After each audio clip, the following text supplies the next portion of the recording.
Bueno, entonces la clase pasada estábamos hablando ya de los coeficientes de Slade-Jordan y bueno, básicamente lo que habíamos dicho es lo siguiente, para un átomo hidrogenoide, que significa un átomo, bueno, un sistema de dos partículas, para un átomo hidrogenoide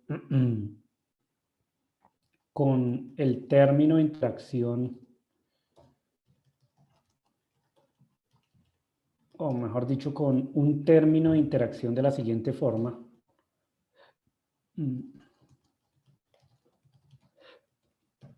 Entonces habíamos puesto acá un H de interacción que tuviera la forma F de R por J1.J2, donde J1 y J2 son dos momentos angulares de 2 grados de libertad independientes, ¿cierto? Pueden ser el momento angular orbital de la partícula 1 y el momento angular orbital de la partícula 2, por ejemplo.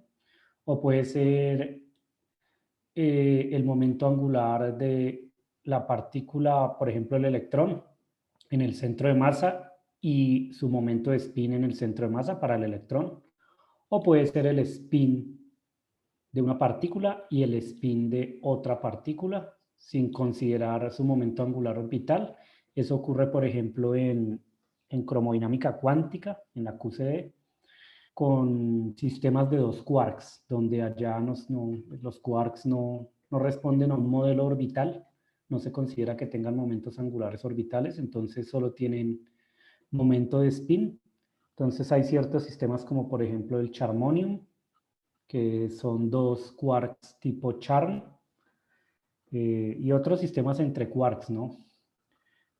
Partículas compuestas por dos quarks, que entonces estos términos tendrían únicamente el spin de la partícula 1 y el spin de la partícula 2, ¿cierto? Ese tipo de cosas pueden ocurrir. Entonces, en general, si uno tiene un átomo hidrogenoide con un término de interacción de este tipo, donde pues ya saben que J1 y J2 significa momentos angulares de 2 grados de libertad diferentes, entonces eh, el autoestado o buen estado físico, ¿cierto? Buen estado del hamiltoniano, del átomo hidrogenoide, en la base acoplada, que es donde tiene que estar, es este ket que voy a escribir.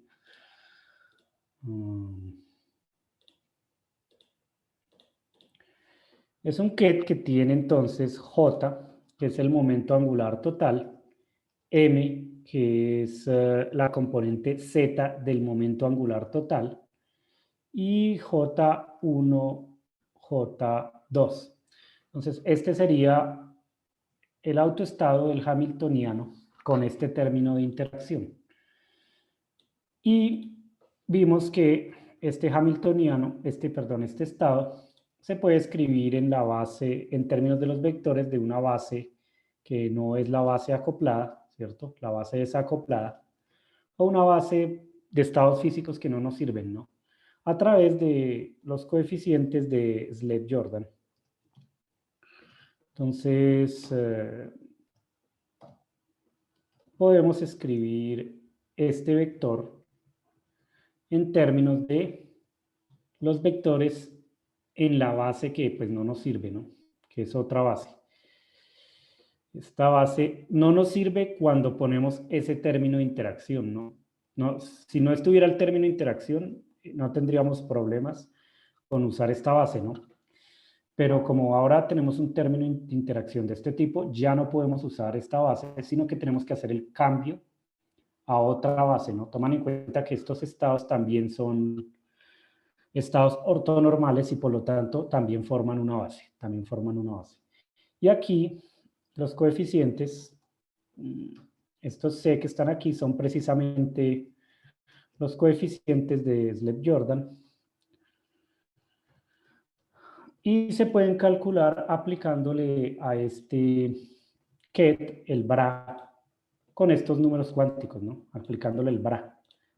Porque esto no es más que expandir un vector en una base determinada. Entonces los coeficientes se calculan haciendo el producto escalar del vector que estoy expandiendo con uno de los elementos base, ¿no? Así calculo cada coeficiente, haciendo el producto escalar con el elemento base que me interesa. Entonces aquí debería poner el bra con estos números cuánticos que están aquí. Así, ¿cierto? Y bueno, aquí no era J1, J2, sino era M1, M2, ¿no? Porque J1 y J2 permanecen siempre fijos. Los que cambian son estos. Entonces, todo esto es para un J1 y un J2 dado que me define en qué espacio vectorial estoy, ¿no? Entonces, uno dice cuál es J1, dice cuál es J2. Con eso, defino un espacio vectorial. Empiezo a variar M1 y M2. Miro cuántos vectores hay. Miro cuál es la dimensión del espacio vectorial, etcétera, ¿no?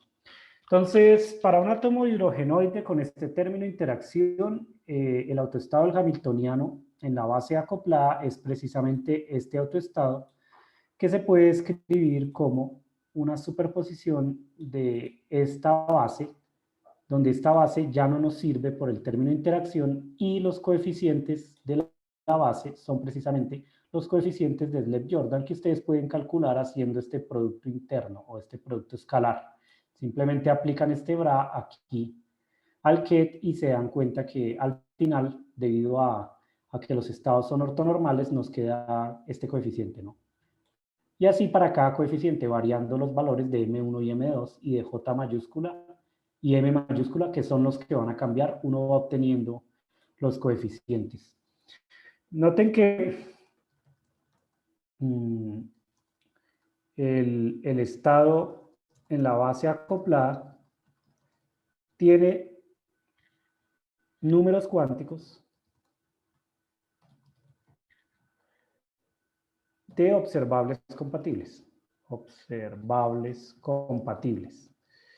Es decir, todos los números cuánticos que aparecen en este ket, que es el que sí nos sirve, son los números de observables compatibles. Eso quiere decir que todos ellos conmutan.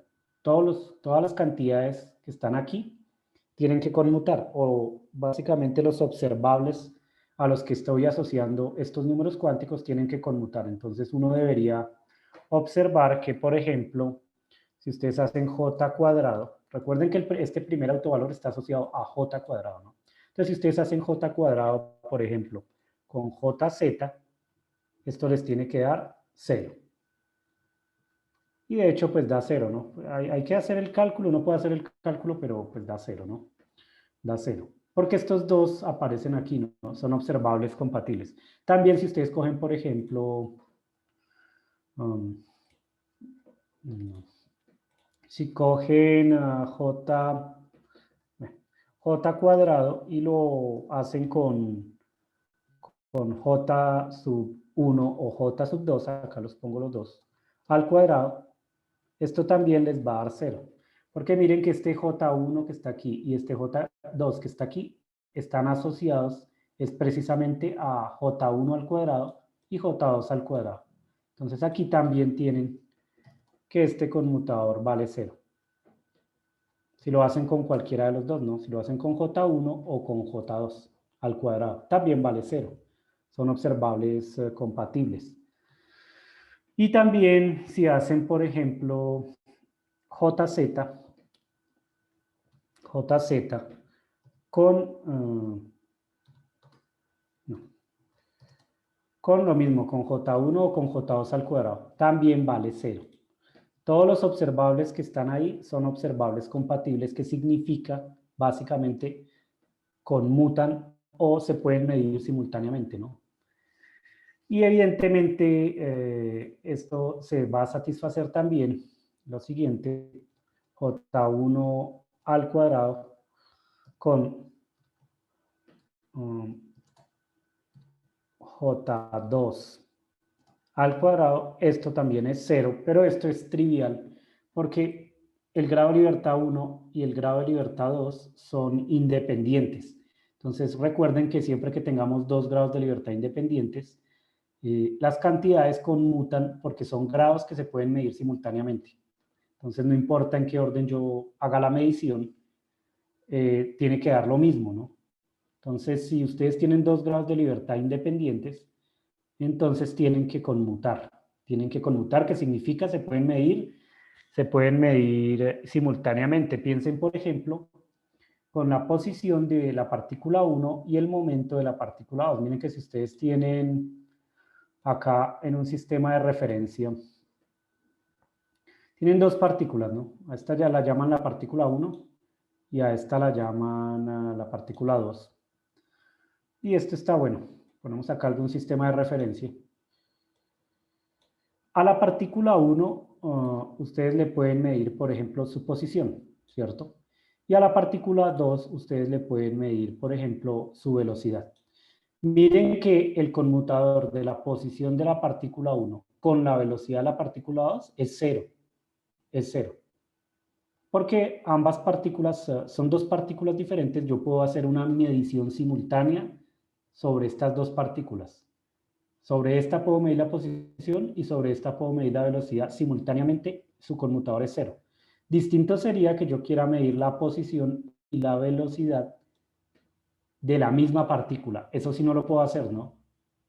Porque son variables canónicas conjugadas. El conmutador es distinto de cero. No puedo medir la posición y la velocidad al mismo tiempo de una partícula. Pero de dos partículas diferentes sí puedo, ¿no? La posición de una y la velocidad de otra simultáneamente. Eso quiere decir que el operador posición de la partícula 1 conmuta con el operador momento lineal de la partícula 2. Y así para cualquier otro grado de libertad, ¿no? Yo puedo medir el momento angular de la partícula 1 y el momento angular de la partícula 2 simultáneamente. Son dos grados de libertad diferentes. Puedo hacer la medición simultáneamente. Eso quiere decir que van a conmutar esos observables, ¿no? Entonces, siempre que tengan dos grados de libertad diferentes, conmutan. Si se está haciendo el conmutador para el mismo grado de libertad, ahí sí hay que mirar, ¿no? Ahí sí hay que detenerse a mirar. Entonces, esta relación es trivial. Miren entonces que todos los números cuánticos conmutan, ¿no? Este con este, todos conmutan. Y además, todos estos conmutan también con la parte cinética del hamiltoniano. Entonces, esto por esta razón, estos son los buenos números cuánticos, ¿no?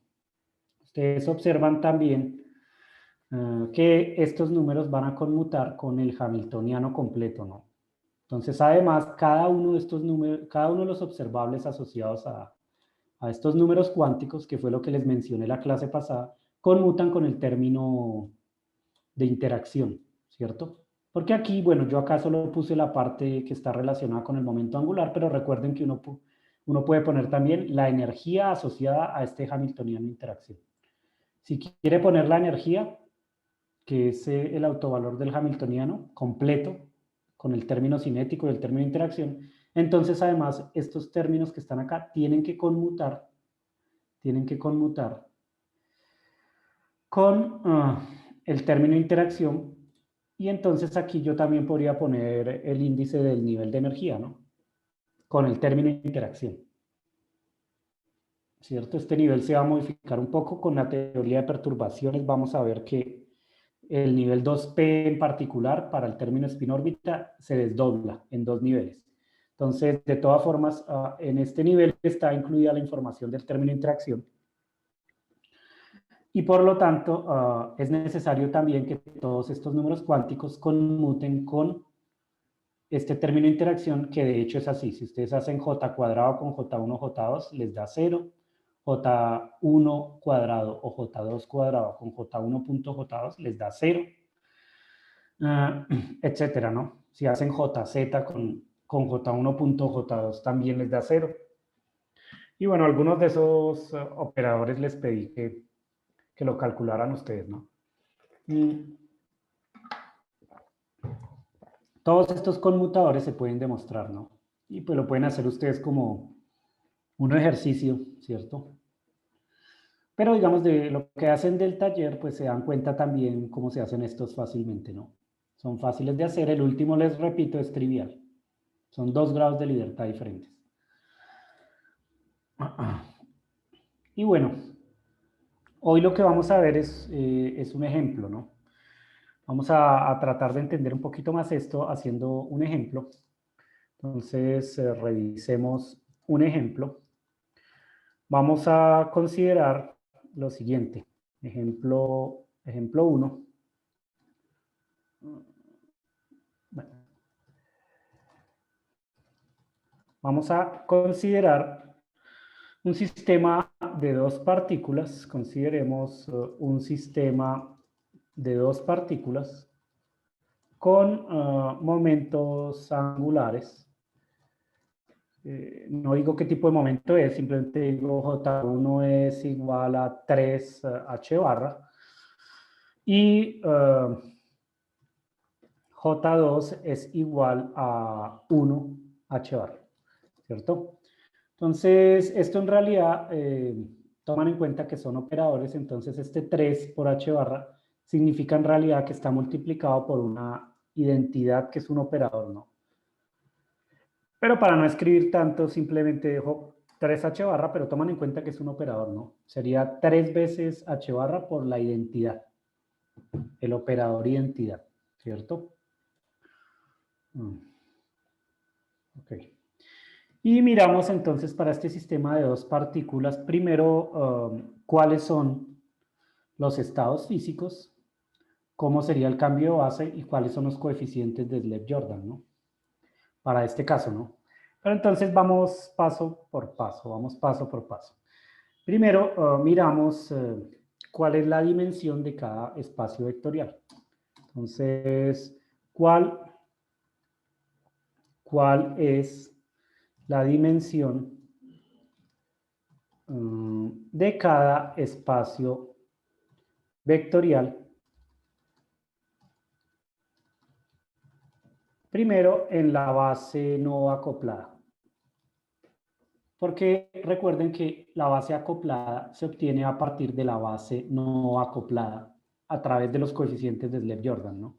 Entonces, primero en la base no acoplada. Entonces, ustedes tienen que dar cuenta que esta cantidad que está aquí, este vector, para nuestro caso particular, primero J1 vale 3, ¿no?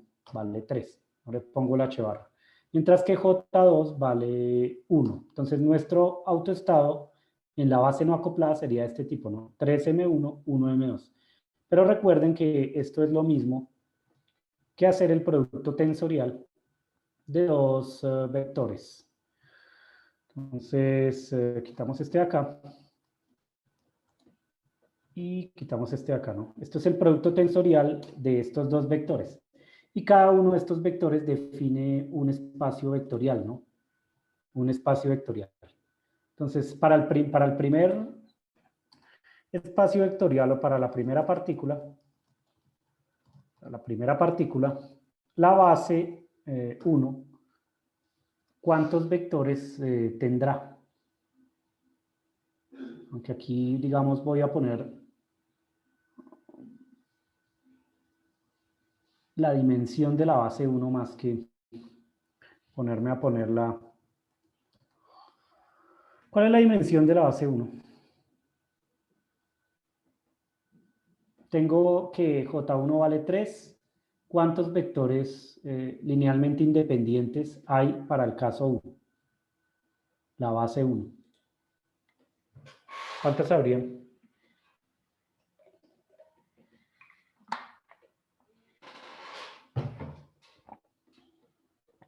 Si J1 vale 3, ¿cuántos hay?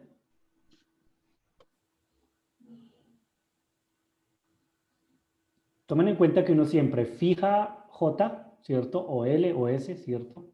El autovalor de J cuadrado, J1 cuadrado en este caso lo fija, y el que va a variar es este, ¿no? Que tiene una cierta multiplicidad. Esto me da un conjunto de vectores que son ortonormales y son linealmente independientes que forman una base de un espacio vectorial. Nosotros lo hicimos con el spin, ¿cierto? Del electrón que vale 1/2 y en este caso vimos que habían dos vectores base. Pero aquí vale 3 el momento angular, en el primero, ¿no? Entonces, ¿cuántos vectores base hay? ¿O cuál es la multiplicidad de esto? Dicho de otra forma, ¿cuántos autovalores tiene la componente Z o cuántos valores puede tomar M1?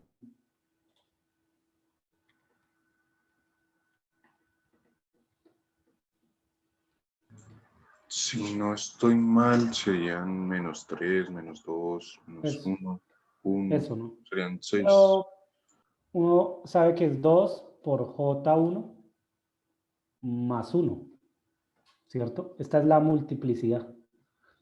El número de autovalores que tiene la componente Z me da la dimensión del espacio. Y en este caso J1 vale 3, entonces 2 por 3, 6, más 1, hay 7.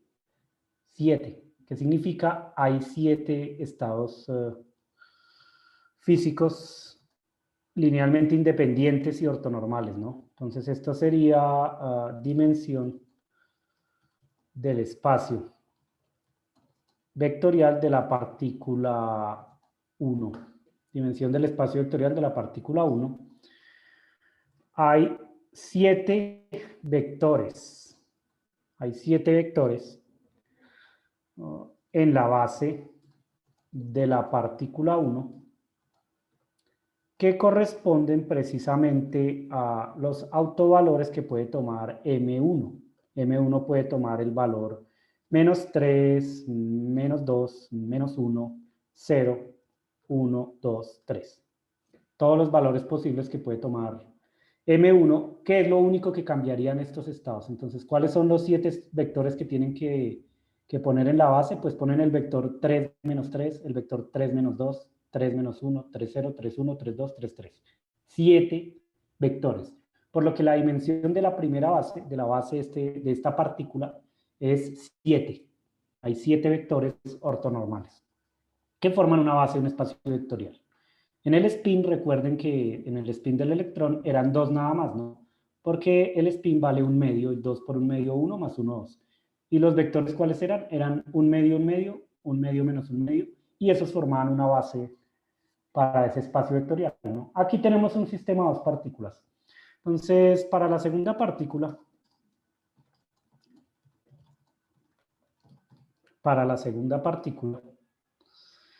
¿cuál será la base? ¿Cuál será la dimensión de la base de la segunda partícula? Será 2 por J2 más 1. Es la dimensión. ¿Y eso cuánto vale?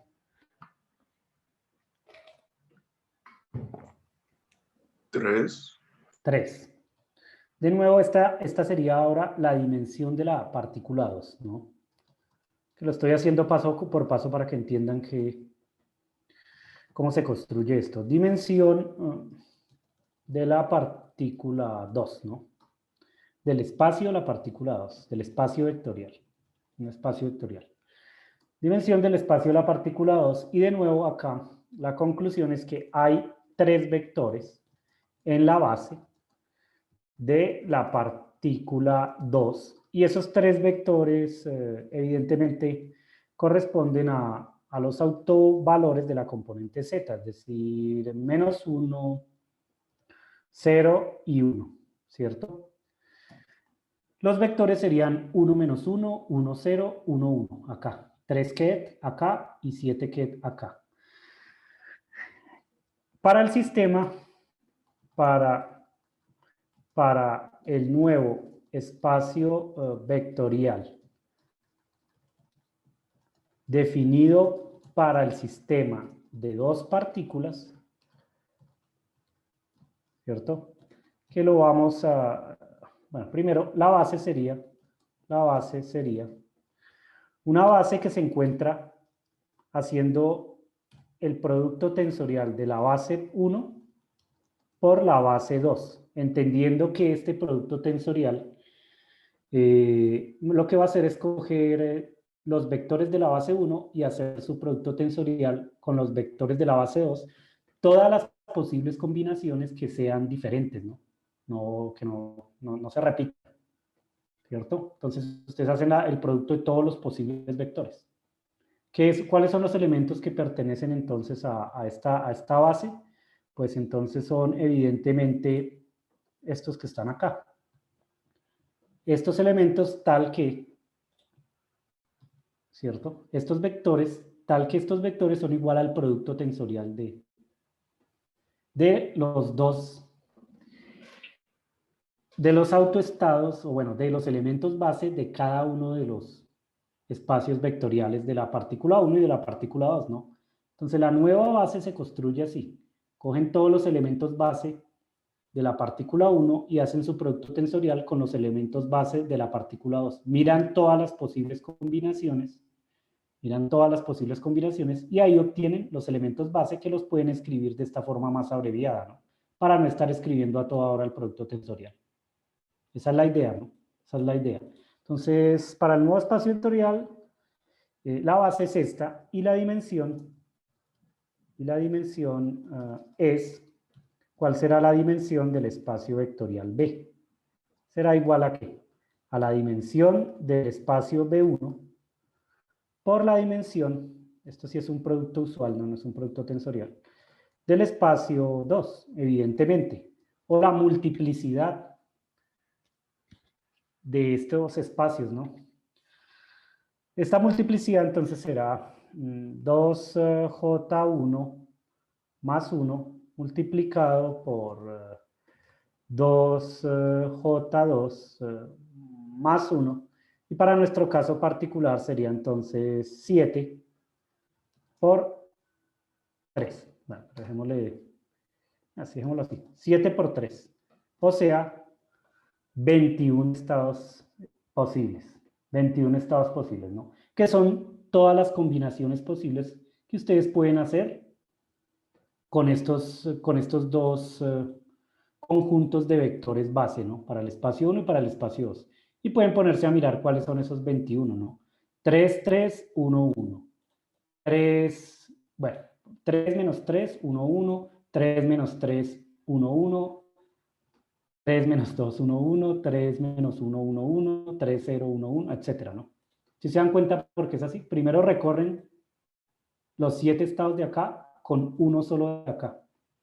Luego los mismos 7 estados que están aquí con el otro de acá, ¿no?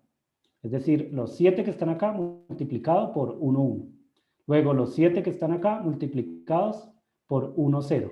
Y los 7 que están acá multiplicados por 1 menos 1. Eso me da un total de 21 estados.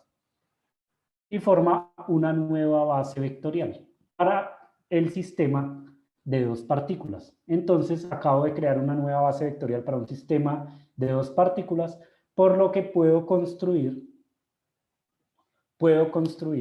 un nuevo espacio vectorial para el sistema de dos partículas, en donde cada uno de los vectores de ese espacio vectorial se puede escribir como una superposición lineal de los elementos base. Es decir, el nuevo espacio vectorial es este que está aquí. Cada uno de los vectores de ese espacio vectorial lo puedo escribir como una superposición de los elementos base, ¿cierto? Para construir un espacio vectorial, lo único que necesito conocer es la base. Si conozco la base, cualquier otro vector se puede escribir como una superposición de esos vectores base. Ahora, uno puede hacer entonces un cambio de base si esta base no le conviene, sino que a nosotros nos conviene esta. Puedo hacer un cambio de base. Cuando se hace el cambio de base, lo primero que tiene que verificar es que la base, la nueva base, debe tener exactamente la misma dimensión que la base anterior. Es decir, miren que nosotros vamos de esta base acá y vamos a ir ahora a esta, ¿no? Ambos son estados ortonormales, pero son dos bases diferentes. Siempre es posible cambiar una base haciendo una combinación lineal, ¿no? Uno puede cambiar las bases, reescribir esta base usando una combinación lineal de los elementos de la base. Entonces ustedes reescriben esta base de otra forma haciendo simplemente una combinación lineal y ahí obtienen otra base. Así se cambia de base, ¿no? De una base a la otra. Cogen los elementos de esta base, los combinan linealmente de alguna manera y escriben una nueva base, que es lo mismo que tenemos acá. Cogen los elementos de una base, los escriben con una combinación lineal de alguna manera y obtienen una nueva base. Pero la nueva base tiene que tener la misma dimensión que la base anterior. Entonces, cuando se hace un cambio de base, la dimensión no debe cambiar, tiene que ser la misma, ¿no? Los vectores linealmente independientes que son ortonormales y que forman parte de la base tienen que seguir siendo, tiene que ser el mismo número, ¿no? No puede cambiar la dimensión. Entonces aquí, como consecuencia, la base acoplada debe tener la misma dimensión, es decir, 21,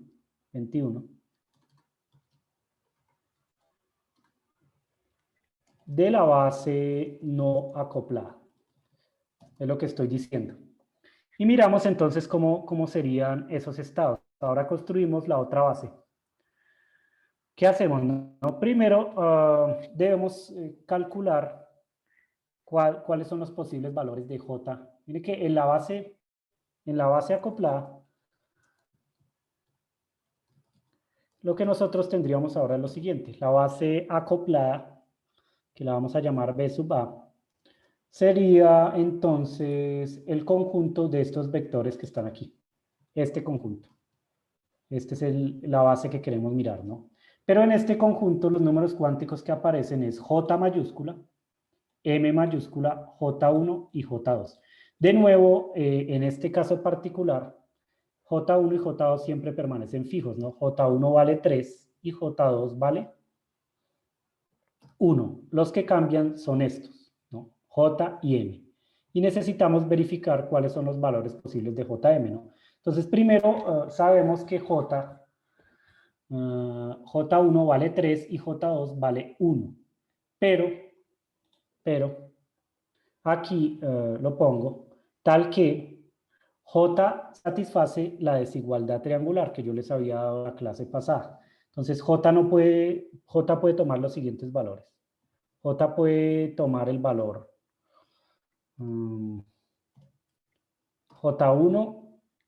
más J2, ¿cierto? Tiene que ser menor o igual a J1 más J2 y tiene que ser mayor o igual a J1 menos J2, ¿cierto? A su valor absoluto. Porque es posible que J2 sea mayor que J1, ¿no? Para eso es este valor absoluto. Entonces, J tiene que tomar todos estos valores. Y por otra parte, además, toman en cuenta que M además es igual a M1 más M2, ¿cierto? M es M1 más M2 y varía entre J y menos J. Entonces, los valores que puede tomar son los que van desde menos J hasta J, ¿cierto? Entonces hay que tomar en cuenta estas tres cosas para construir esta base. Entonces vamos mirando uno por uno los estados. Primero consideramos J1 J igual a ¿qué? ¿Cuáles son los valores posibles que puede tomar J, no? Entonces, primero, valores posibles de J. Los valores posibles que puede tomar J son, J puede ser igual a, tiene que ir desde J1 menos J2 hasta J1 más J2, ¿no? Entonces, J1 menos J2 es 2. Y tiene que ir de 1 en 1, ¿no? 2, 3 y 4. Estos son los posibles valores que puede tomar J de acuerdo con la desigualdad triangular. Para que la base tenga exactamente 21 estados, ¿no? 21 estados. 2, 3 y 4. Ahorita lo verificamos, ¿no? Y por otra parte, los valores de M dependen de cuál es el valor de J, ¿no? Entonces, por ejemplo, para J igual a 4, M tiene que ir desde 4 hasta menos 4, ¿no? Porque los valores que pueden tomar M1 y M2 son, M1 puede tomar el valor 3 y M2 puede tomar el valor 1, ¿cierto? Para que me dé J igual a 4. Y 1 más 3 da 4. 1 más 3 da 4. Entonces M también va ¿desde qué? Desde 4 hasta menos 4, desde menos 4 hasta 4, ¿no? Entonces, primero, miramos para J igual a 4, ¿qué ocurre? ¿Qué es lo que ocurre? Entonces, si J es igual a 4, si J es igual a 4, lo que tenemos es que M varía desde menos 4, ¿cierto? Hasta 4. Hasta 4. Y entonces, ¿cuántos posibles estados hay acá? Para J igual a 4.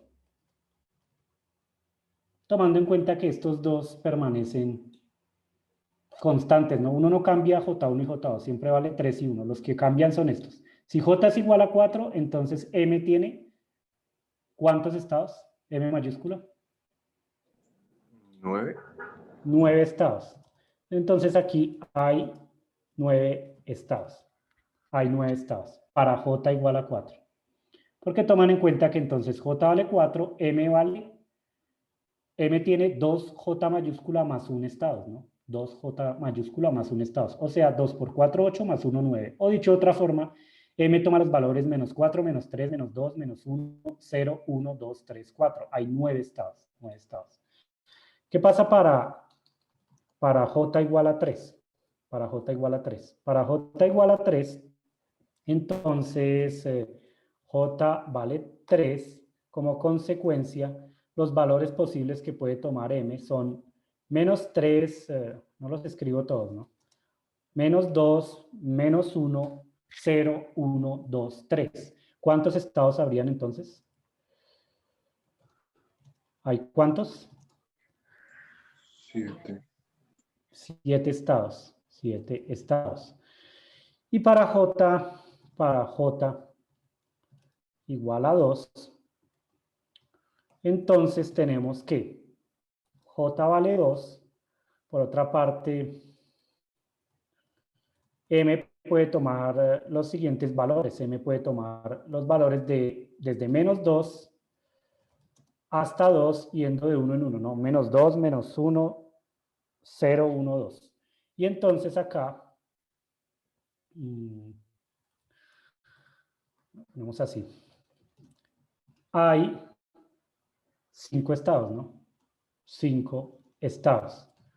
Y para J igual a 1, o debería considerar, esta es la pregunta, J igual a 1. Pues no, porque miren que desde J igual a 4 voy bajando hasta J igual a 2, voy sumando cuántos estados hay en la base, ¿no? Para J igual a 4 hay 9 estados. Para J igual a 3 hay 7 estados. 9 más 7, 16. Para J igual a 2 hay 5 estados. 9 más 7, 16 más 5, 21 estados. Miren que todo esto ya generó los 21 estados. ¿Debería considerar ahora J igual a 1? No. No debería considerar J igual a 1 porque ya generé todo el espacio vectorial. Entonces no es posible. No es posible. No es posible. Porque la dimensión del espacio vectorial no debe cambiar cuando yo hago un cambio de base. Eso quiere decir que J tiene que variar entre J1 menos J2 y J1 más J2. Y esto siempre se verifica. Esto siempre se verifica. Siempre que ustedes tengan un par de partículas y le asocien dos momentos angulares, en la base acoplada, que es esta que está aquí, el momento angular total satisface la desigualdad triangular. La desigualdad triangular. Entonces, ¿cómo construimos la base? Así. Ustedes pueden escribir los estados explícitamente. De hecho, para más adelante les dejo que resuelvan un problema así directamente de este tipo. Empezando a variar estos valores, ¿no? Entonces, ¿cómo serían los estados? Por ejemplo, J vale 4, M vale 4 y acá ponen 3, 1. O J vale 4, M vale 3, 3, 1, 4, 2, 3, 1, 4, 1, 3, 1, 4, 0, 3, 1, 4 menos 1, 3, 1, etcétera, ¿no? Simplemente hay que cambiar estos números cuánticos, ¿no? Que están acá. Miren que en este caso particular esta J mayúscula se va cambiando, ¿no? Puede tomar valor 4, 3 o 2. Mientras que M puede tomar todo este conjunto de valores. En todo caso, si ustedes van poniendo los números cuánticos, forman una base, en este caso, de 21 estados físicos. 21 estados físicos. Entonces, miren que tenemos dos bases diferentes. La primera base, que es la base no acoplada, la que no nos sirve, que tiene 21 estados físicos, simplemente reemplazando los valores de M1 y M2. Y la segunda base, que es la que nos sirve a nosotros, que tiene también 21 estados físicos, y entonces, en principio, uno puede hacer un cambio de esta base no acoplada a la base acoplada y conseguir los 21 estados de la base acoplada. Pero yo les había dicho a ustedes, nosotros conocemos en realidad la representación en el espacio de las coordenadas de la base no acoplada. Y bueno, yo les di algo así como una manera de calcularlo. En términos de la base acoplada, obtener en términos de la base no acoplada, obtener los estados de la base acoplada en la representación de las coordenadas o de los espinores de Dirac, si el momento angular es semientero, si es semientero. Básicamente recuerden que había que hacer un producto de armónicos esféricos o el armónico esférico por un espinor, multiplicado por los coeficientes de Slade-Jordan y sumados, ¿no?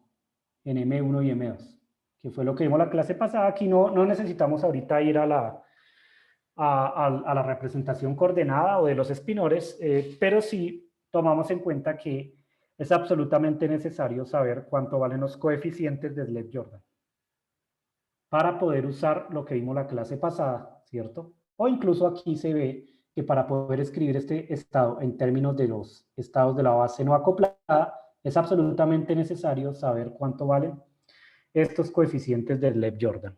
Estos coeficientes, aunque podrían ser números complejos porque en general estamos en un espacio complejo, están definidos de tal forma que son números reales. Son números reales. Y aquí tengo una tabla de coeficientes de Slade-Jordan que van a tratar de entender un poquito, pero los vamos a deducir nosotros explícitamente, ¿no? Entonces yo les dejé esta tabla de coeficientes, se los dejé en la sección de archivos de Teams, se los dejé enlazado en la parte de arriba, porque la van a necesitar para hacer cálculos. La vamos a usar. Y vamos a tratar de entender un poquito cómo funciona esta tabla. Lo vemos también con un ejemplo. Primero, noten que estos coeficientes relacionan entonces vectores en una base no acoplada con vectores en una base acoplada. Noten también que en ambos vectores estos números J1 y J2 son exactamente los mismos, ¿no? Por ejemplo, 3, 1, en el ejemplo que estamos aquí, que ahorita seguimos viéndolo en detalle, ¿no? 3 y 1. Por lo que uno podría, en principio, aunque yo no lo hago, quitar estos vectores si uno tiene presente cuáles son sus valores, ¿no? Entonces ustedes podrían, para no escribir tanto, quitar J1, J2 y dejar esto así, ¿cierto? Porque uno ya sabe que J1 tiene un valor y J2 tiene otro valor, que son fijos esos valores. De manera que la notación pues es un poco más abreviada, ¿no? Se podría hacer esto. Más adelante lo podemos hacer, ¿no? En todo caso, si uno sabe cuál es el valor de J1 y J2, no los tiene que incluir porque en ambos lados ese valor permanece fijo. Simplemente uno lo tiene presente, es todo. O lo puede incluir si quiere para que la base quede como es usual, ¿no? No hay ningún problema en quitarlos porque mire que además acá se suma en M1 y en M2 y en los coeficientes de Slade-Jordan tampoco aparecen, ¿no? Porque los números que van cambiando son estos, J mayúscula, M mayúscula, M minúscula 1, M minúscula 2, ¿no? Primero eso. Entonces, tabla no incluye esos valores, sino que incluye de una vez JM y M1, M2. Entonces, miren que ellos construyen una tabla. Aquí, arriba, en esta columna, ponen el valor J mayúscula y M mayúscula, que es el valor del estado acoplado, ¿no? El que está a la izquierda. Y abajo ponen el valor de M1 y M2, que es el que identifica el autoestado en la base no acoplada. Aquí van a poner entonces el coeficiente preciso para estos números que están aquí. El coeficiente que está acá, ¿no? Entonces noten que ustedes en esta suma van a ir variando M1 y M2, ¿cierto? Y van apareciendo un coeficiente y un vector, ¿cierto? Acá hay una suma de ese tipo. Para un M1 y un M2 dado aparece un coeficiente y un vector. J1 y J2 son fijos, ¿no? Por ejemplo, 3 y 1. Después ustedes empiezan a poner valores de M1 y M2. Por ejemplo, para M1 le ponen 3 también y para M2 le ponen 1 también. Formarían el vector 3, 3, 1, 1 y el coeficiente tendría aquí en M1 y M2 3 y 1. Pero hay que ver qué valor nos interesa aquí para ver qué coeficiente tenemos. Suponga que nos interesa el valor 4, 4. Entonces, del otro lado tendrían 4, 4, 3, 1. Entonces, acá aparece 4, 4, 3, 1. Y se dan cuenta que hay entonces un coeficiente asociado a esos números. 4, 4, 3, 1. Y aparece un coeficiente. Uno va variando M1 y M2 y va obteniendo otros coeficientes, ¿no? Y va sumando. Entonces, en todo caso, dado un M1 y un M2 y dado un J y un M, tenemos un coeficiente. Un coeficiente. Ahorita lo vemos en un ejemplo concreto. Pero en todo caso, aquí, para esta tabla, dado un J y un M, un M1 y un M2, tenemos un coeficiente. Y ese coeficiente aquí lo van escribiendo, por ejemplo, miramos precisamente el ejemplo que nosotros tenemos y está, ¿o no está acá? No alcanza a estar. No, entonces toca, no está. Creo que le dije un ejemplo muy...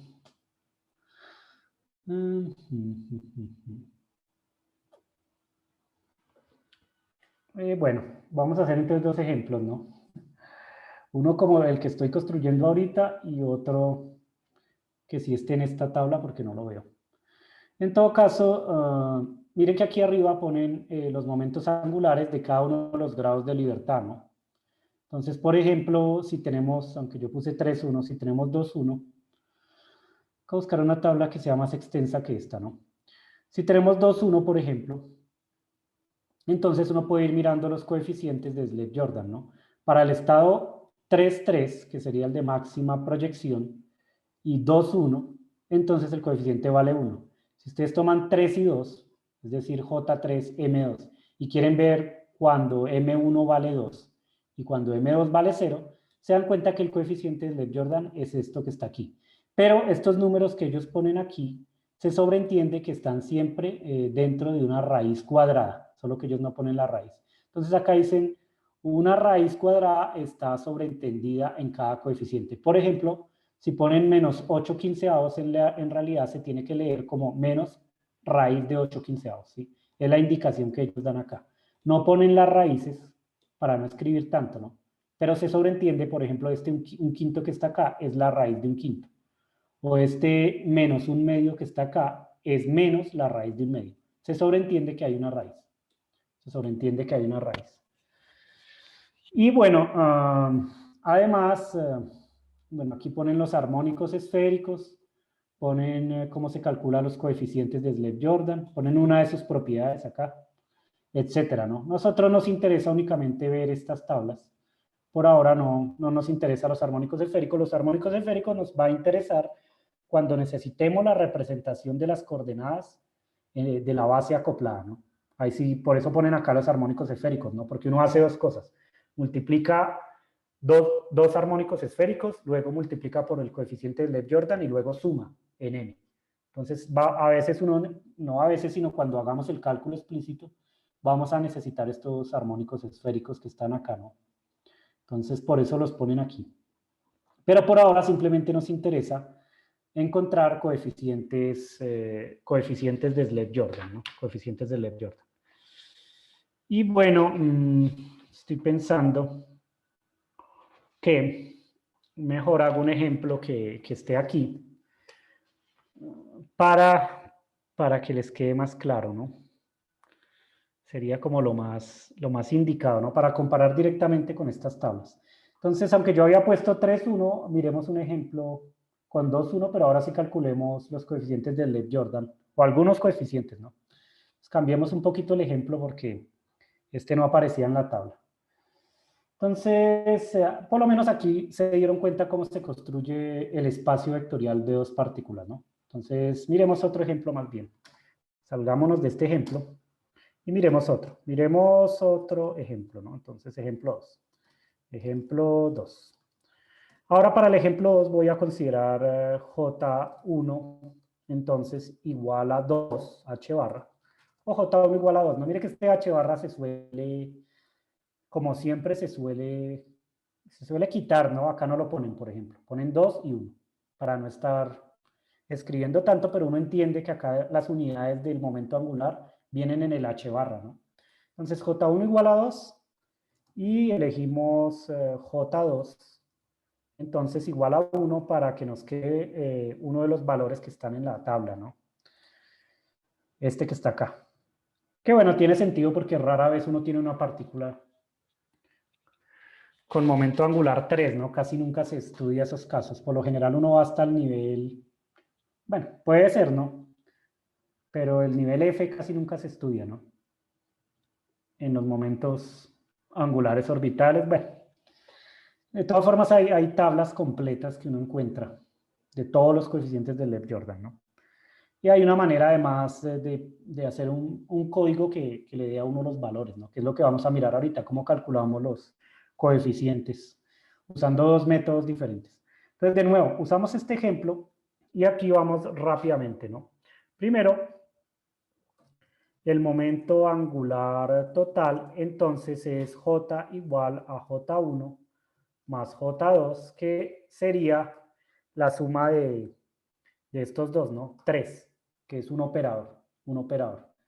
Y los valores que puede tomar este momento angular total, entonces es J tiene que ser menor o igual a 3 y tiene que ser mayor o igual que 1, ¿cierto? 2 menos 1, 1, 2 más 1, 3. Es decir, los valores que puede tomar J, para que quede claro aquí, son 1, 2 y 3, así, ¿cierto? Y entonces los valores que puede tomar M, pues dependen de estos valores, ¿no? Si J vale 3, M puede ser menos 3, menos 2, menos 1, 0, etcétera, ¿no? Entonces la dimensión del espacio vectorial del sistema de dos partículas es ¿cuál? ¿Cierto? Entonces la base en principio tiene que ser la siguiente. La base son, tomamos este vector que está aquí, es esto que está acá, ¿no? Escribo acá directamente, pero ahora cambié los momentos angulares. El primero vale 2, el segundo vale 1, ¿no? La base es esta, y por lo tanto la dimensión de este espacio vectorial, ¿cuánto creen que es? Sin pensarlo tanto.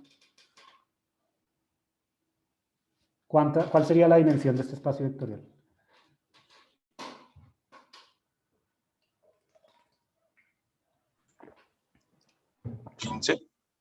15.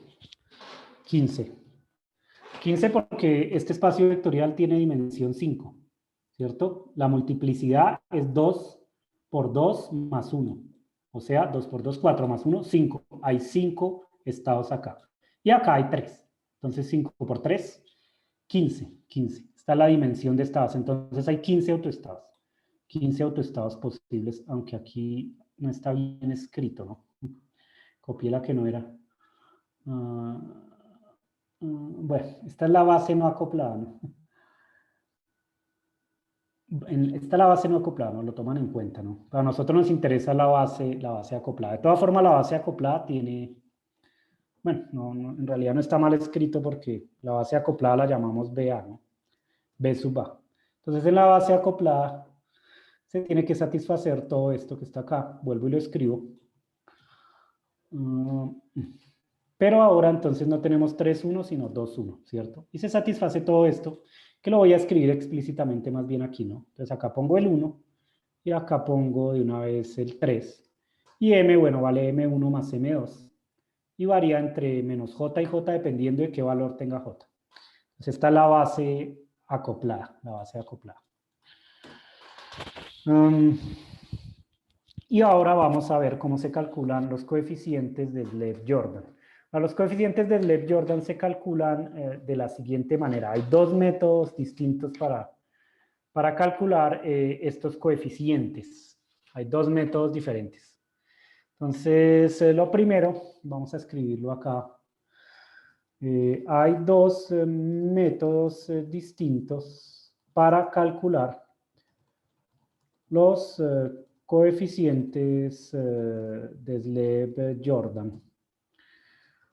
El primer método, método 1, consiste básicamente en aplicar los operadores escalera a los estados de máxima proyección, de máxima y mínima proyección. Método 1 consiste en aplicar los operadores escalera a los estados de máxima y mínima proyección. Entonces, ¿cómo hacemos esto, no? Vamos paso por paso. Para el método 1, lo voy a escribir aquí con una I. Método 1.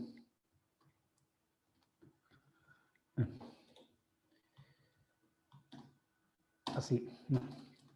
Así. Primero, hacemos lo siguiente, ¿no? Primero, miramos cuáles son los estados de máxima proyección y suponemos que ambos son iguales. Es decir, que su coeficiente de Slade-Jordan vale 1. Los estados de máxima proyección son iguales. Los estados de máxima proyección son iguales. ¿Cuáles son esos estados de máxima proyección? Pues los escribimos aquí. Entonces, cogemos este estado primero, ponemos acá a la derecha y decimos el estado de máxima proyección tiene que ser el mismo en ambas bases. Es un acuerdo que hacemos aquí. Y bueno, el estado de máxima proyección sería el que tiene los números cuánticos máximos. Entonces, en el caso de la base acoplada sería el estado 3, 3. Mientras que en este caso sería el estado 2, 2, 1, 1. Estos son los estados de máxima proyección, los que tienen los máximos números cuánticos. Y entonces el coeficiente de Slade-Jordan vale 1. Porque recuerden que acá hay una suma, ¿no? 1. Y solo hay un término que contribuye.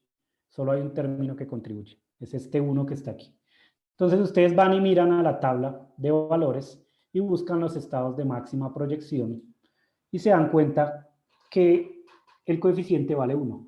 Este es el estado de máxima proyección. 3, 3, 2, 1, que son los valores de J mayúscula, M mayúscula, de M1 y M2. ¿Cuánto vale entonces el coeficiente de Slade-Jordan en este caso particular?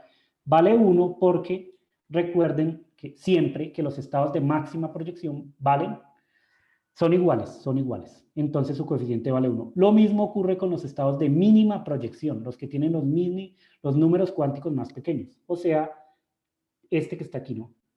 3 menos 3 y menos 2 menos 1. De nuevo, ahí, estos son los de mínima proyección. Su valor vale 1, ¿cierto? Son iguales. Y a partir de eso se empiezan a construir los demás coeficientes. Entonces, es lo primero para calcular los coeficientes de Slade-Jordan. Primero esto, consideran que los estados de máxima proyección son iguales y por lo tanto su coeficiente vale 1. Segundo, lo segundo que van a hacer es aplican los operadores escalera a los coeficientes,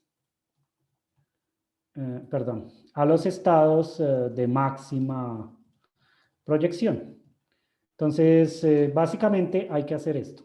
Hay que aplicar J menos al estado de máxima proyección para empezar a construir los coeficientes, ¿no? Entonces aplican J menos y bueno, a este estado lo vamos a escribir en general y miramos qué se obtiene, ¿no? Aplican J menos a la izquierda al estado de máxima proyección en la base acoplada. Por ahora voy a dejar esto como J1 y como J2 en general. Y esto mismo lo aplican, este mismo J menos también lo aplican a la derecha acá, al estado de máxima proyección, pero en la base no acoplada, ¿no? Entonces, como tenemos una igualdad aquí, ¿cierto? Ambos son iguales, entonces aplico J menos a ambos lados. Pero lo voy a dejar ahorita como J1 y J2, ¿no? Ahora miren que aquí, bueno, para no escribir tanto en realidad sería indicado quitar este J1 y J2, ¿no? Porque uno se supone que sobreentiende esos valores.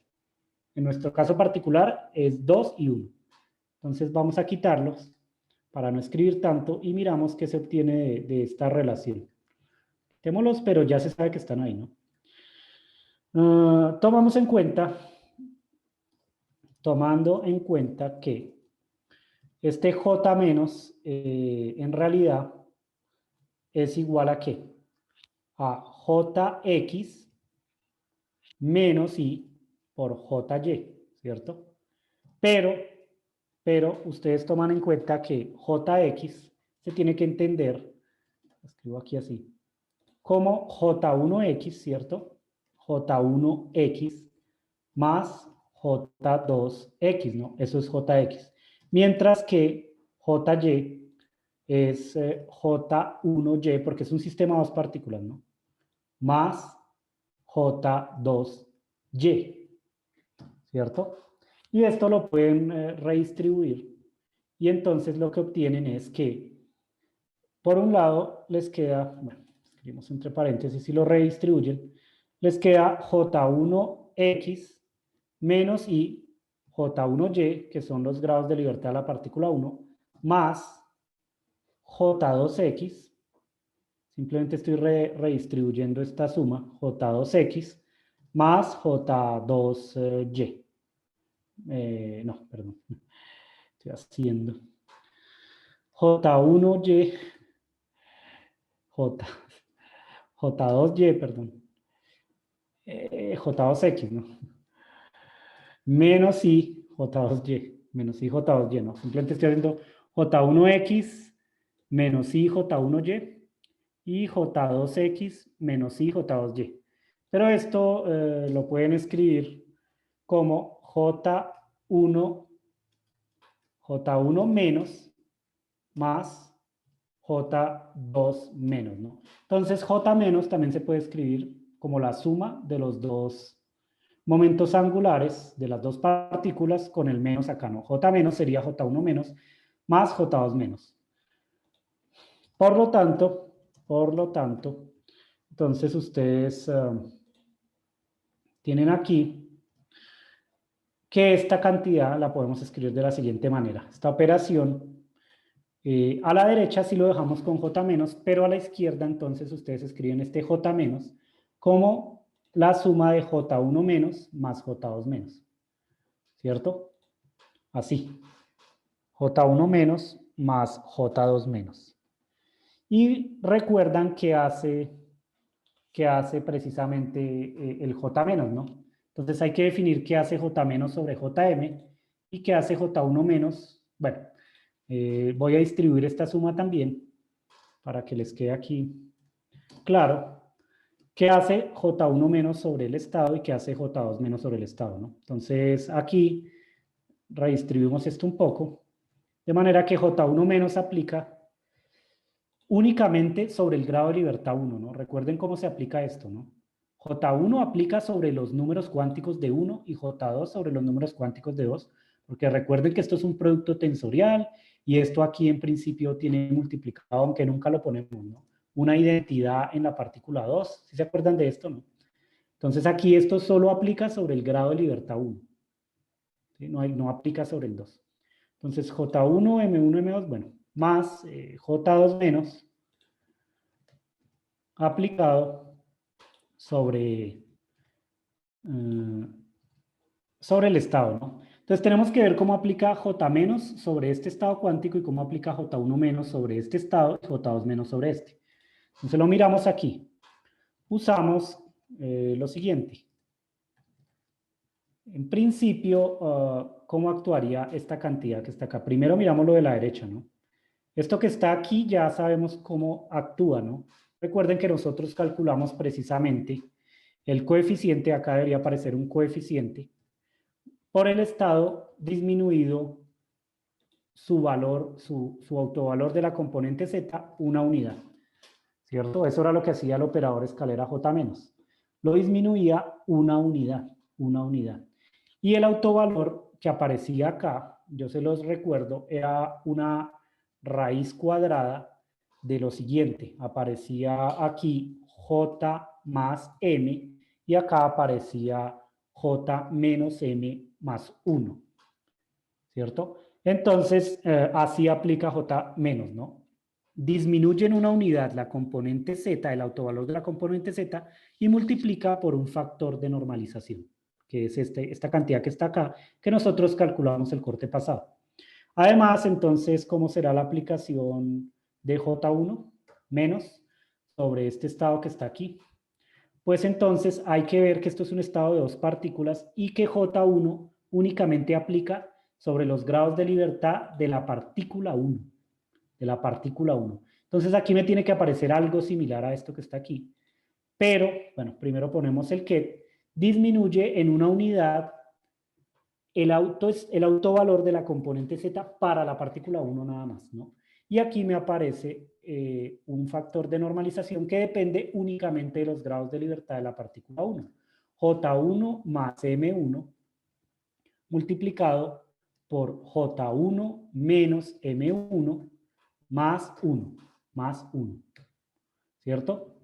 Y para el caso de J2 se tiene algo totalmente análogo, ¿cierto? Pero aplica sobre la partícula 2, sobre los grados de libertad de la partícula 2. Entonces aquí todo tiene que venir con el índice 2, ¿no? 2, 2, 2 acá, 2 acá. Y miran que lo que disminuye una unidad es el autovalor de la componente 2, de la componente Z de la partícula 2. Entonces hay que tomar en cuenta que esto aplica únicamente sobre sus números cuánticos, ¿no? Por eso es importante entender que esto es un producto tensorial y cómo son estos operadores en realidad. Como este está asociado a la partícula 1, solo actúa sobre la partícula 1, ¿no? Y este, como está asociado a la partícula 2, solo actúa sobre los números cuánticos de la partícula 2. Y entonces, estas tres reglas es lo que hay que usar, ¿no? Y lo ponemos acá explícitamente, ¿no? ¿Cómo debería quedar entonces? Bueno, no es necesario escribirlo todo, ¿no? Simplemente, para no escribir tanto, ¿no? Simplemente hay que hacer esto, ¿no? Hay que aplicar J- a la izquierda al estado en la base acoplada y J- a la derecha al estado en la base no acoplada. Para el caso de la base no acoplada hay que escribir J- en términos de los dos grados de libertad, ¿no? J1 menos, J2 menos, y hay que usar estas aplicaciones. Pero digamos, no lo voy a escribir todo en una fórmula porque queda muy largo, ¿no? Simplemente quedaría la fórmula así, ¿no? A la izquierda pongo todo esto y a la derecha pongo esta suma, ¿no? O sea, esto que está acá más esto que está aquí, pero para no escribir tanto, más bien lo miramos directamente con nuestro ejemplo concreto, ¿no? Entonces, para los números cuánticos, o bueno, para el ejemplo 2 más bien, ejemplo 2. Para el ejemplo 2, ¿cómo nos quedaría esto? Ejemplo 2. Recordamos entonces que el estado de máxima proyección es este, ¿no? Partimos de aquí, partimos de acá. Este es nuestro estado de máxima proyección.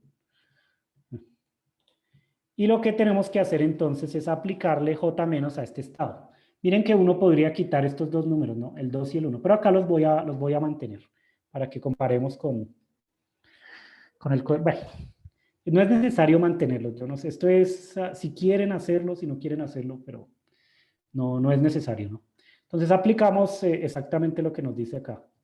J1 menos primero y luego más J2 menos, ¿no? Es el primer paso. Aplicar J menos a la izquierda y a la derecha. Aquí lo dejamos como J menos, mientras que acá sí hacemos la suma, J1 menos y J2 menos, ¿cierto? Y aplicamos entonces los operadores escalera. Aplicando los operadores escalera, ¿qué deberíamos obtener? Vamos primero a la izquierda y luego a la derecha. A la izquierda deberíamos obtener el autovalor por el estado donde la componente Z de J disminuye en 1.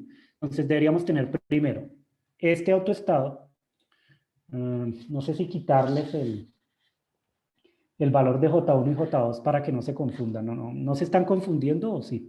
Estos son los valores de J1 y J2, ¿no? Este es J1, este es J2, este es M1, este es M2. De pronto les queda más claro directamente si los quito, ¿no? Tal vez, ¿no? Entonces lo voy a quitar acá abajo, ¿no? No los voy a poner. Estos son J mayúscula y M mayúscula, pero ahora M mayúscula está disminuido una unidad. Entonces, primero acá debería poner 3 menos 1, ¿cierto? Y acá debería poner el autovalor, que es la raíz cuadrada de J más M. Entonces, ustedes van sumando. J más M vale 3. Más, Es poner así. 3 más 3, ¿no? Es que 3. 3 más 3, J más M vale 3 más 3, multiplicado por J menos M más 1, o sea, 3 menos 3, 3 menos 3 más 1. Pero 3 menos 3 vale 0 y 0 más 1 vale 1. Y 1 por 3 más 3 vale 3 más 3 y bueno, lo dejamos así explícitamente, ¿no? 3 más 3 vale 6, ¿no? Pero ahorita lo reescribimos mejor. Por otro lado, aplico J1 menos aquí a este estado, ¿no? Entonces, cogen el estado que está acá, lo ponemos aquí. Recuerdan que esto es J1, lo voy a quitar, y que esto es J2, ¿no?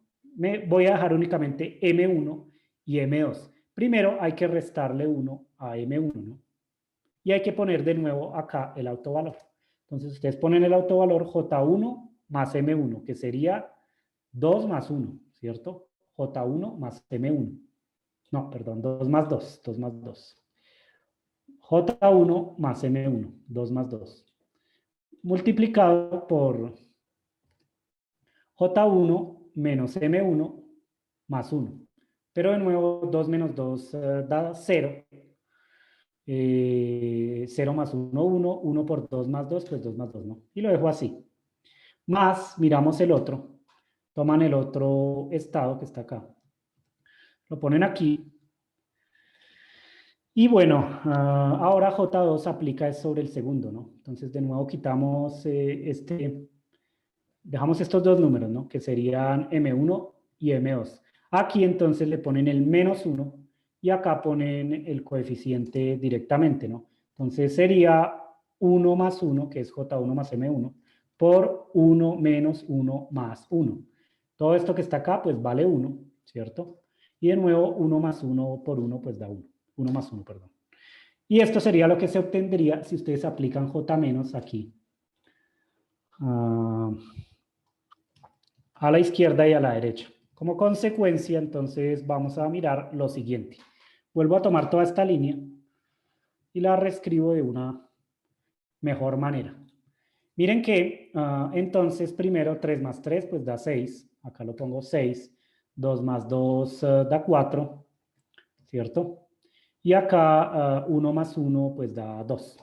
Por otra parte, miren que este raíz de 6 lo pasamos a dividir al otro lado, lo quito acá y lo paso a dividir aquí. Entonces acá me quedaría 4 sextos y acá me quedaría 2 sextos, ¿no? Porque pasé a dividir. Pero 4 dividido 6, pues lo pueden escribir como 2 dividido 3. Y acá 2 dividido 6 lo pueden escribir como 1 dividido 3, ¿no? 1 dividido 3. Y de esa manera acabo de obtener los coeficientes de Slade-Jordan. Resto aquí también. Miren que 3 menos 1 da 2. 2 menos 1 da 1 y 1 menos 1 da 0. Y obtengo entonces esta relación. Esta relación que está aquí, esta relación que está acá, no es más que lo mismo que tenemos acá arriba, ¿cierto? Pero poniendo los coeficientes de una vez, ¿no? Entonces miren que lo que tienen es que este vector se puede escribir como una suma de los vectores base. Entonces en particular el vector 3, 2, que ustedes si quieren pueden volver a poner aquí los otros números cuánticos, pero no es necesario, ¿no? Ya sabemos que J1 vale 2 y J2 vale 1, para no estar escribiendo tanto. El vector 3, 2 en la base acoplada se puede escribir como una superposición de estos dos vectores, 1, 1 y 2, 0. Todos los demás vectores de la base no acoplada, que eran hartos, ¿no? ¿Cuántos eran en este caso? 15. Todos los demás tienen coeficiente 0, ¿no? Todos los demás tienen coeficiente 0. Es decir, aquí la suma, si ustedes lo ven, es en M1 y en M2.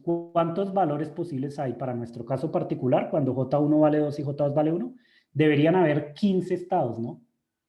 En esta base hay 15 estados.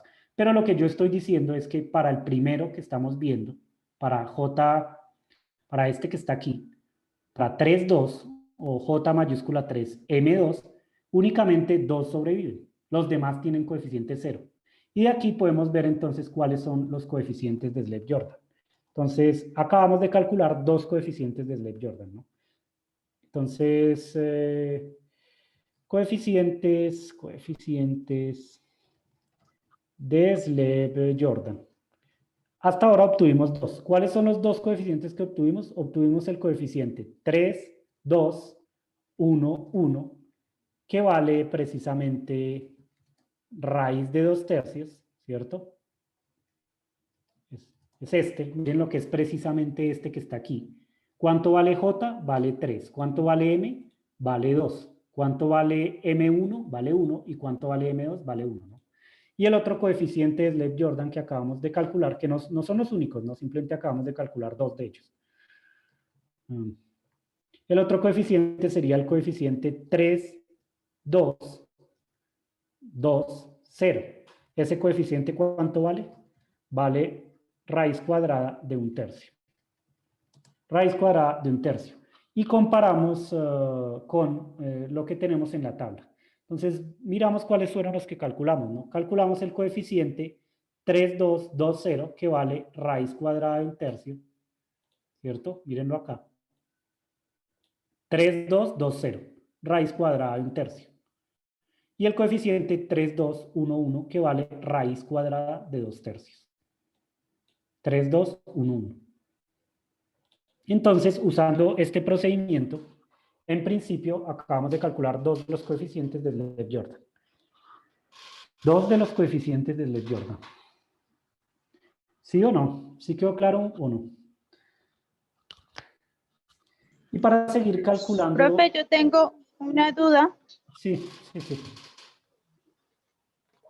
Pues me confundí acá en el segundo coeficiente, pues lleva la secuencia, pero no sé por qué es 3, 2, 2, 0. Siempre Ya ponemos... me perdí en esa parte. Miramos aquí arribita, ¿no? De nuevo, los coeficientes de Sleb-Jordan tienen estos números cuánticos. JM se refiere a este JM que está acá, que va cambiando, ¿no? Y M1, M2. M1, M2 se refiere a la componente Z, M1, M2.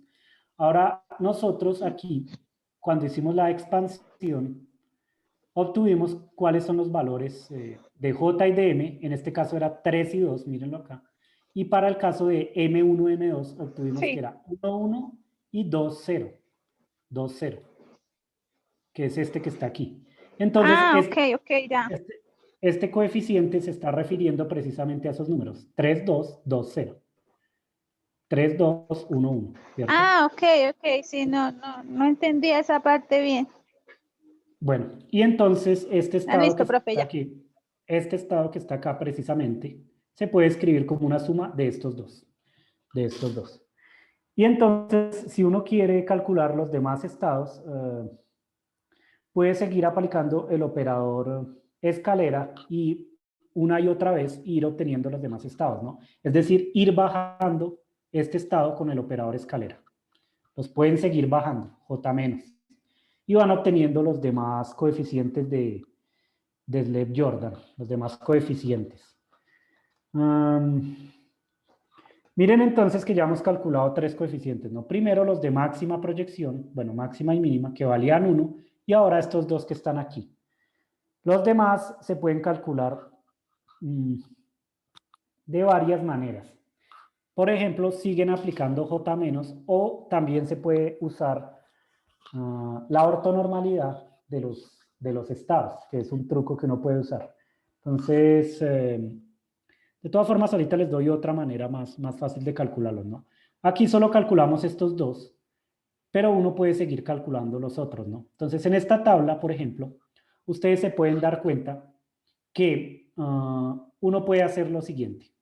Puede calcular estos dos coeficientes si toma en cuenta que este estado con J2, M2 es ortogonal a este estado. Son ortogonales, porque son dos estados diferentes y todos los estados de la base son ortogonales, ¿no? Son ortonormales, son linealmente independientes. Hay un teorema del cálculo vectorial que dice que dos estados ortogonales son linealmente independientes. Entonces son ortogonales. ¿Qué pasa si yo hago el producto punto entre estos dos estados, por ejemplo? ¿Cuánto me tiene que valer? Me tendría que valer 0, ¿no? Me tendría que valer 0. ¿Sí o no? Si hago el producto punto entre dos estados de la base, ¿cuánto vale? Vale 0. Sí, Y profe, entonces, tiene que dar en 0. parte, tiene que valer 0 porque son estados ortonormales, ¿no? Y entonces acá, algo así como un truco, una manera fácil de calcular estos estados es lo siguiente. Hacemos el siguiente producto escalar, que es este. Hacen el producto escalar del estado 3,2 con el estado 2,2, donde estos son los números J y M. J y M mayúsculas. ¿Cuánto debería valer esto? Pues 0, porque son estados ortogonales. Entonces lo escribo aquí. Son estados ortogonales, ¿no? Estados ortogonales, porque pertenecen a una base. Y todos los elementos de una base son linealmente independientes y son ortogonales en nuestro caso particular. No son, de hecho, ortonormales, ¿no? También están normalizados. Pero acá nos interesa es ver que son ortogonales. Y entonces se puede verificar, esto lo pueden ver ustedes fácilmente, se puede verificar que entonces este estado 2,2, y lo miran por qué, valdría lo siguiente, menos 1/3, todo esto en raíz cuadrada, ¿de cuál sería? De este, del 1,1.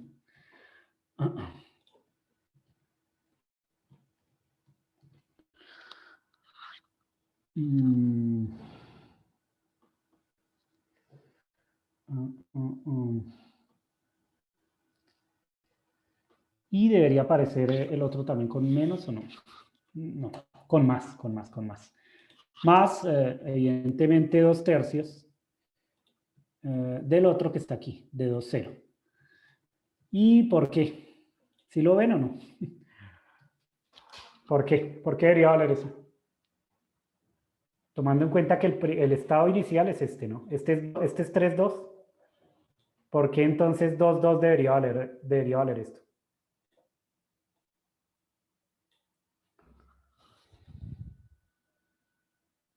Para Porque cuando cuando... se haga el producto escalar, Ajá, pues serán las mismas componentes. le da 0, ¿no? Le da 0. Entonces ustedes si hacen el producto escalar de este con este, les da 0 porque miren que los únicos términos que van a sobrevivir en este producto escalar son los que tienen el mismo estado, ¿no? Entonces este 1,1 va a operar con este 1,1 que está acá. Y les va a quedar raíz de 2/3 por menos raíz de 1/3. Mientras que este 2,0 va a operar únicamente con este 2,0 y les va a quedar raíz de 1/3 más multiplicado por raíz de 2/3, ¿no? Al sumar en el producto punto, les va a dar menos raíz de 1/3 por raíz de 2/3 más raíz de 1/3 por raíz de 2/3, o sea, 0. 0. ¿Sí o no? Entonces, si usan la ortogonalidad, además encuentran cómo se escribe este estado como una superposición de los otros dos que están aquí. De los otros dos que están acá. Y entonces van y comparan de nuevo. Entonces, otra vez coeficientes de Sleb-Jordan. Usando la ortogonalidad, si no lo entendieron, hacen el producto punto ustedes explícitamente y se dan cuenta por qué vale esto. Hagan el producto punto de los dos y se dan cuenta, ¿no? Los coeficientes de Sleb-Jordan que ahora acabo de calcular son los siguientes. Calculé el 2, 2, 1, 1, que vale entonces este menos 1 sobre raíz de 3 que está acá. Y calculé también ahora el otro coeficiente que sería el 2, 2, 2, 0, ¿no? 2, 0. Este coeficiente vale raíz de 2/3. Y van y miran de nuevo en la tabla. 2, 2, 1, 1, ¿cuál es? 2, 2, ¿dónde era?